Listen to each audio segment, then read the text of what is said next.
pagar laut, kasus soal pagar laut, mungkin Pak Jokowi punya komentar, kan banyak yang mengkaitkan pada saat pemerintahan Bapak dan sebelum-sebelumnya gitu Pak. Ya, yang paling penting itu proses legalnya. Prosedur legalnya dilalui atau tidak. Betul atau enggak betul. Itu kan proses dari kelurahan, proses ke kecamatan, proses di kantor BPN kabupaten. Kalau untuk SHM-nya, kalau untuk SHGB-nya juga di kementerian, dicek aja apakah proses legalnya, prosedur legalnya semuanya dilalui dengan baik atau tidak. Dan itu juga tidak hanya di Tangerang, di Bekasi, juga ada di Jawa Timur dan di tempat lain. Saya kira yang paling penting cek itu, investigasi itu, ya. Terima kasih Pak.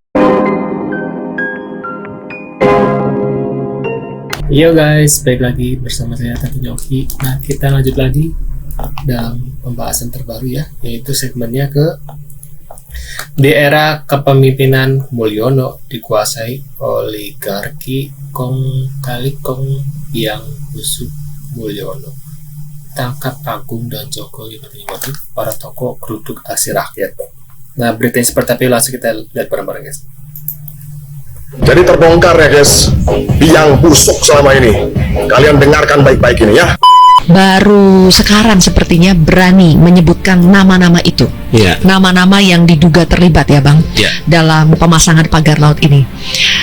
Kenapa Abang sampai bilang baru berani sekarang untuk menyebut nama-nama itu? Memangnya kondisi apa yang berbeda sekarang dibandingkan dulu Bang? Jadi sebelum dijadikan PSN, itu proyek strategis nasional, sebelum PIK 2 dijadikan proyek strategis nasional, itu situasinya buat kami ya itu mencekam. Mencekamnya gimana? Karena di daerah pesisir Tangerang itu sering berkeliaran preman-preman, ormas-ormas yang mengintimidasi masyarakat. Ada beberapa kasus misalnya sawah-sawah yang dijadikan dianggap ini masuk plotting, itu ditancapkan pelang-pelang oleh kelompok-kelompok ormas-ormas ini. Nah, ketika kemudian pelangnya dicabut oleh pemilik lahan, artinya yang punya tanah, yang punya sawah, ya beberapa diantaranya harus dilaporkan ke polisian. Kemudian ada teman-teman saya aktivis ya, termasuk juga LSM, ketika dia mengkritik katakanlah Agung Sedayu, itu biasanya segera dipanggil oleh polisian. Apalagi kalau menyebut-sebut nama Aguan, itu pasti langsung bisa ditangkap. Situasinya memang buat kami, termasuk masyarakat yang terdampak itu tidak ada keberanian untuk mengungkap semua ini. Kenapa sekarang jadi berani? Peralihan kepemimpinan. Kepemimpinan maksudnya pusat? Ya, dari Jokowi ke Prabowo. Bedanya apa memangnya? Karena dari kepemimpinan Presiden Jokowi itu semuanya dikendalikan oleh oligarki. Polisian sudah dikendalikan, preman, ormas, semuanya. Jadi kalau ada orang yang mau mempertanyakan, menggugat soal PIK 2, ya pilihannya dua. Kalau dia kalau tidak menjadi bagian dari aguan, maka tentu dia akan mengalami kriminalisasi. Bahkan beberapa diantaranya sudah dipenjara. Nah, ini ada lagi nih. We walk the talk, only the talk. Yang benar, we will the talk, not only the talk to talk katanya guys. Not only talk the talk. Tipu ya kan akunya, ada talk to talk. Talk to talk. Ini ketawain Riz. Tidak tahu. Nih HGB pagar laut keluar di era Mulyono berkuasa. Nah lo katanya AHY sebut HGB pagar laut keluar dari era Jokowi. Waduh. Ya, ini sudah terjadi sebelumnya untuk yang HGB itu kan 2023, dan sekali lagi karena itu sudah keluar, saya masukkan 2024. Tentu tidak semuanya kan kita review, kecuali ada pelaporan. Nah, ini ada ya, surat terbuka untuk Presiden RI, anak kami diculik dan disisir oleh oknum Polresta Kota Palembang. Anak kami diperiksa untuk mengambil perbuatan orang lain katanya. Waduh, lapor Pak Presiden, oknum polisi, jaksa, dan hakim. Nah, memberi keputusan kepada unsur penegak hukum, Jaksa Agung, BPKP, Kapolri. Jangan sampai Ingat ada rumus sen kiri belok kanan katanya guys. Sebelum ratusan sertifikat HGB pagar laut di Tenggara terbit. lagi yang main-main urusan sertifikat. Apalagi yang namanya mafia tanah. Tidak ada, harus nggak ada di bumi Indonesia ini. Kalau masih ada mafia yang main-main, silahkan detik itu juga gebuk.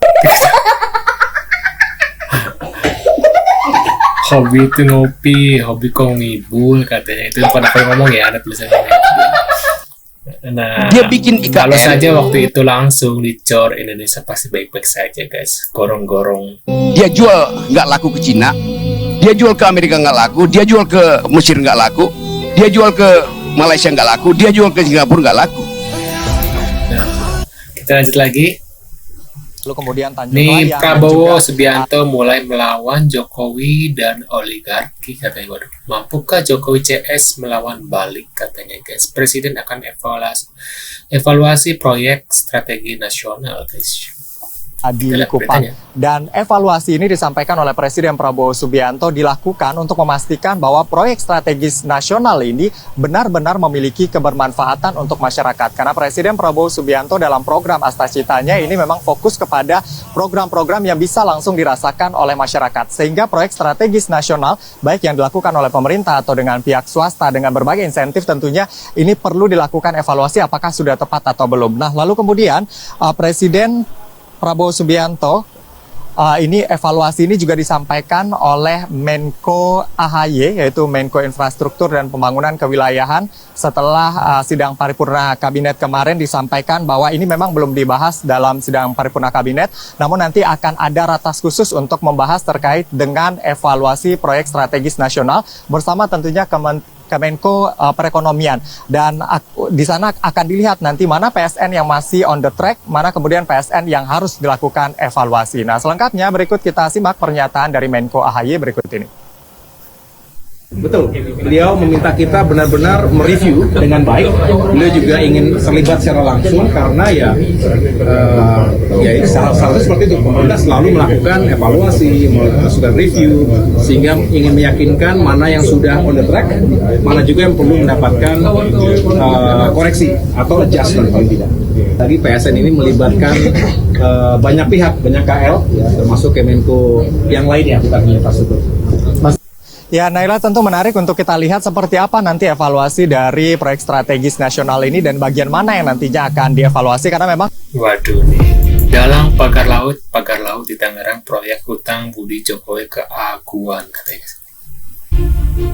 Sedangkan proyek ini adalah proyek di zaman Jokowi. Proyek zaman Jokowi dan memastikan bahwa proyeknya harus jalan karena sebagai hutang budi. Hutang budinya siapa? Hutang budi Jokowi dengan Aguan. Oh, Proyek IKN.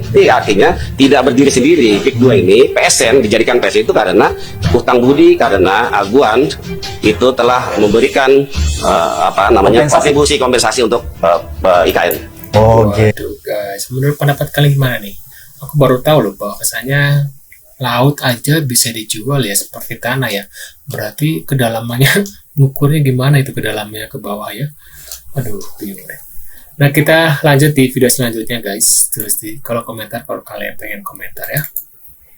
Aduh, penuh amarah saat itu pria oligarki. Para oligarki kalian biadab. Masih asik kakek. Kalian tulis. Perampok negara, penyiksa rakyat. Marilah kita bersatu. Indonesia bersatu. Hidupkan negaraku, hidupkan negeriku, bangsaku, rakyatku semua. Nggak kebayang ya, laut akhirnya semuanya terjual. Kalau dijual lah akan jadi seperti apa ya? Aduh, menurut pendapat kalian gimana setelah melihat berita ini guys? Tulis di kolom komentar. Terima kasih sudah hadir dan jangan lupa bantu subscribe dan sampai jumpa di video selanjutnya. See you guys.